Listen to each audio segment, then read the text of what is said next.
વિભાગ C 3 માર્કના question, વિઘટન પ્રક્રિયા, ઉદાહરણ આપી સમજાવો. પહેલા પાઠનો ક્વેશ્ચન છે. ભણી ગયા તમે. મુખ્ય 4 પ્રક્રિયાઓ: સંયોગીકરણ, વિઘટન, વિસ્થાપન અને દ્વિવિસ્થાપન. વિઘટન પ્રક્રિયા તો કે આપણને ખ્યાલ છે કે જે રાસાયણિક પ્રક્રિયામાં કોઈ એક જ પ્રકારના પ્રક્રિયકને ગરમ કરતા એક કરતા વધુ પ્રકારની નિપજ પ્રાપ્ત થતી હોય, ઉત્પન્ન થતી હોય, તો તે પ્રક્રિયાને વિઘટન પ્રક્રિયા કહે. યાની કે પ્રક્રિયક એક જ હોવો જોઈએ, નિપજ એક કરતા વધુ હોવી જોઈએ.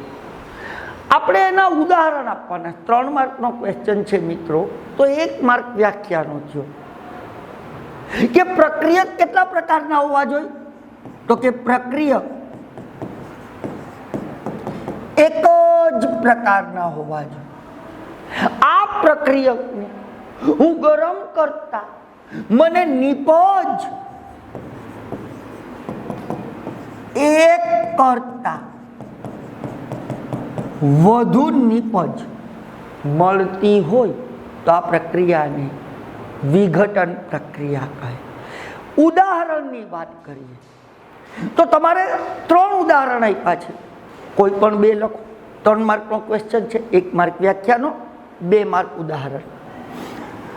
ઉદાહરણમાં તમે પહેલું ઉદાહરણ લેશો, ફેરસ સલ્ફેટ, જેને આયર્ન સલ્ફેટ કીધું છે. Iron 2 sulphate. જેમ કે કલર બદલીએ, FeSO4,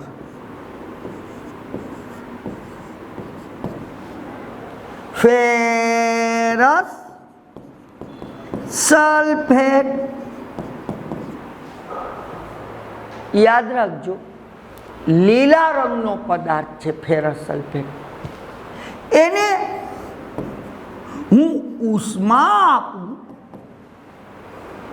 તો એનું વિઘટન થાય છે. આમ ફેરસ સલ્ફેટને ગરમ કરતા તેનું વિઘટન થાય Fe2O3 plus SO2 plus SO3.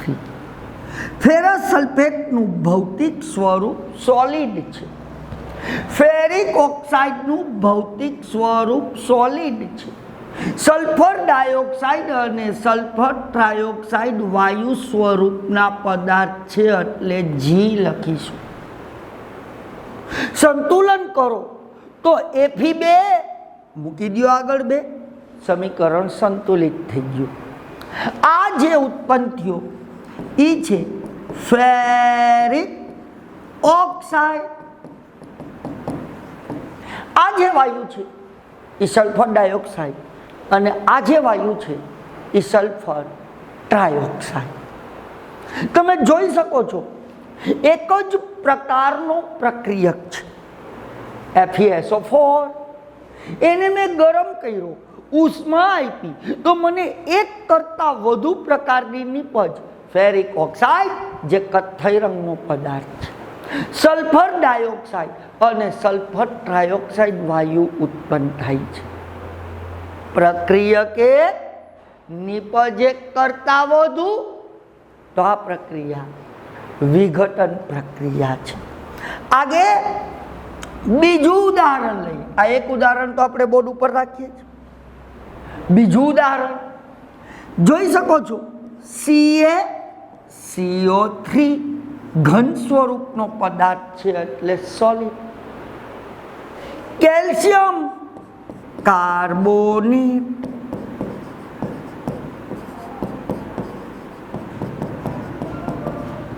એને હું ગરમ કરું, ઉષ્મા આપું તો એનું વિઘટન થઈને બનશે CaO plus CO2 solid gas આ ઉત્પન્ન થયો મિત્રો કેલ્શિયમ ઓક્સાઇડ, આ ઉત્પન્ન થયો કાર્બન ડાયોક્સાઇડ. તો ખાલી સમીકરણ નથી લખવાના, તમારે કહેવાનું છે, આનું વર્ણન કરવું પડશે કે કેલ્શિયમ કાર્બોનેટને ગરમ કરતા તેનું વિઘટન થઈ કેલ્શિયમ ઓક્સાઇડ બને છે, કાર્બન ડાયોક્સાઇડ વાયુ ઉત્પન્ન થાય છે. એટલું લખી અને પછી સમીકરણ આપો. સમીકરણ ઓલરેડી સંતુલિત છે મિત્રો. અહીંયા પણ તમે જોઈ શકો છો પ્રક્રિયક કેટલા પ્રકારના છે, 1. નિપજ કેટલા પ્રકારની છે, 2. એક જ પ્રક્રિયકમાંથી એક કરતાં વધુ નિપજ પ્રાપ્ત થતી હોય તો આ પ્રક્રિયાને વિઘટન પ્રક્રિયા કહે. તો ટૂંકમાં પહેલા વ્યાખ્યા આપી દો કે જે રાસાયણિક પ્રક્રિયામાં કોઈ એક જ પ્રકારના પ્રક્રિયકને ગરમ કરતા તેમાંથી એક કરતાં વધુ પ્રકારની નિપજ પ્રાપ્ત થતી હોય તો તે પ્રક્રિયાને વિઘટન પ્રક્રિયા કહે છે. હવે પદાર્થને ગરમ કરવાથી ઉષ્મા આપવાથી વિઘટન થતું હોવાથી આ વિઘટનને ઉષ્મીય વિઘટન કહે છે. હવે 2 ઉદાહરણ આપી દો. પહેલું ઉદાહરણ પેલા 2 લીટી લખી નાખવાની કે ફેરસ સલ્ફેટને ગરમ કરતા તેનું વિઘટન થઈ ફેરિક ઓક્સાઇડ બને છે, તેમજ સલ્ફર ડાયોક્સાઇડ અને સલ્ફર ટ્રાયોક્સાઇડ વિશિષ્ટ વાસ ધરાવતા વાયુઓ ઉત્પન્ન થાય છે.